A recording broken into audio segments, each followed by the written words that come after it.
Hey folks, welcome back to the shop. Today I'm going to do a little short video on my setup for making diamond painting pens. Now, a lot of people ask me how to do it, how I lay out my lathe. So I figured I'd go through and show you exactly how I do it. First off, this is just a Comet MIDI lathe. Means it's a mid-size. This one is 3/4 of a horsepower with 12-inch swing over the bed, which means there's 12 inches from the bed of the lathe to the center. Well, 6 inches from the bed of the lathe to the center of the spindle. Technically, they claim you can do an 11.5-inch bowl. I've never been able to get more than a 10-inch bowl out of this lathe, but that's mostly has to do with the distance from here to the edge of the workpiece. But other than the lathe, what I use is chuck. This is a utility chuck from PSI, the C style. I don't know if that'll come up on camera, but it is just a cheap one. It's really heavy. It's a little too heavy for what I do, but I'm eventually gonna buy a lighter Nova chuck. But this one is great if you're just starting out. Like I said, it's really heavy and it comes with a whole variety of different jaws you can put on it. I got pen drilling jaws, and these are the jaws for making bowls. And there's even some big giant jaws that go on it. Go on like this, and it's for finishing. This one's kind of scary and it's hurt me a couple times trying to finish bowls with these. Big huge piece of metal spinning at high speed. It's a little spooky. But other than that, my gear for turning diamond painting pens is pretty simple. I have the standard 4-jaws on here. These are just the, I don't know what exactly they're called, but they're the ones that close all the way. Now I mount it on the lathe like so.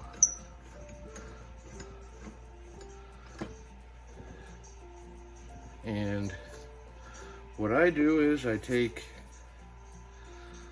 7/32 inch drill bit. That's the same size you use to drill the hole. And I just put it in backwards. With most of these chucks, they have a hole that goes all the way through. So you can put the chuck in there, or the drill bit in there, and close it down. You just want to make sure when you do it that you close down on the flat part of the drill bit. You don't want to get stuck in one of those ridges and then it'll wobble. And I always spin it, make sure that I got it centered. And with this setup, it works a lot better. I used to use a drill chuck like this. I got a smaller one around here somewhere. But I found that when you're using the one that goes inside like this, it goes into your taper, that if you don't get it in just so, you'll get a wobble. It won't be true. And I haven't found a Jacobson chuck is what they're called that I like, that screws on. So I just use my utility chuck. Now this one tightens down with just 2 rods basically. I think the new one just comes with 2 sticks. This one at least has a little bigger handles. I like that. And everybody's seen my little bushing that I use, which is actually nothing more than a cutoff from nothing more than a cutoff from just about any piece of acrylic. You could even use wood. Acrylic holds up a little bit better. I've tried wood before, and all I do is I just pull up it right, you know, it's just got the 7/32 inch drill, drilled the hole straight through, put it right on there, leave just enough that you'll be able to mount your blank. And then what I do from here is, once I get it mounted, I bring up my center, my tailstock, which I use a cone-shaped center, and it doesn't matter which angle you get. I think this is a 30. I have a different one. I think it's a 35 somewhere. I wear these out. I actually take them over to my belt sander every so often, and I'll just set it on there and let that spin so that it kind of takes down. I think you can see that there's a little bit of a dip right there. See if I can get it on camera. There's a little bit of a dip right there,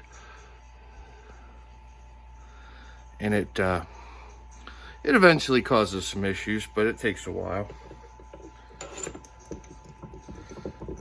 And I've had this same one, and it's done 1,000 DP pens. They're solid till about right here. So now I just chuck it in, tighten my lathe up, give it a couple cranks, and then I'll round this off, and then I'll come in and show you how to shape this.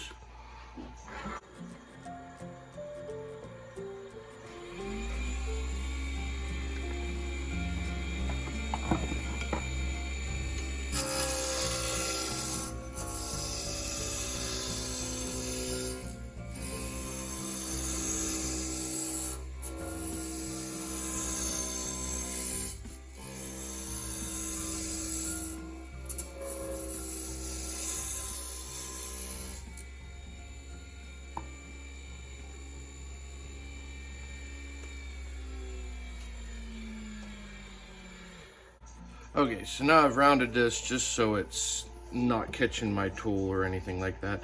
And I'm gonna true this up and shape it down with,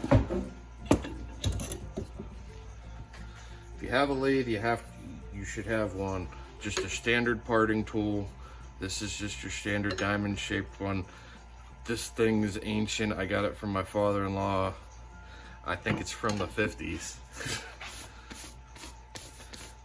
I've sharpened it about a dozen times, reprofiled it, but it's all you need to make this.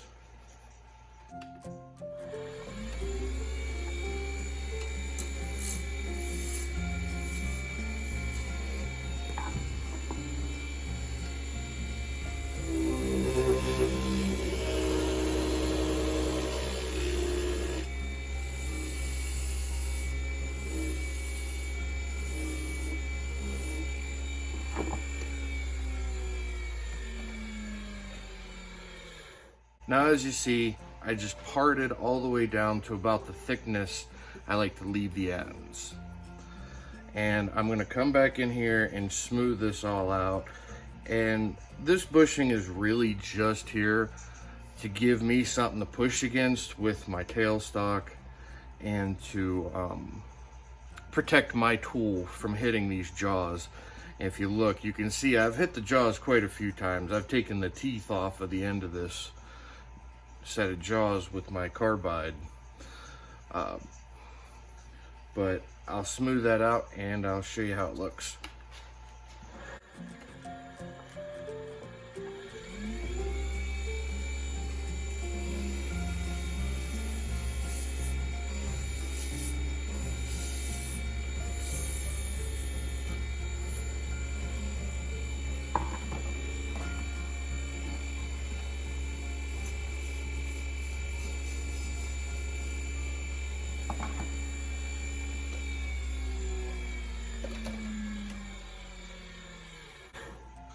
Okay, now that that's all smoothed out, let me take you down here and show you how exactly it looks. So you can see it's just about the thickness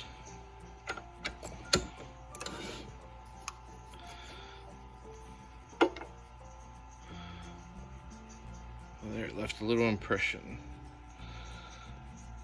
and I'll take that down a little bit as I turn the first pen, but that's about the thickness that a lot of people leave the ends a little thicker than I go usually.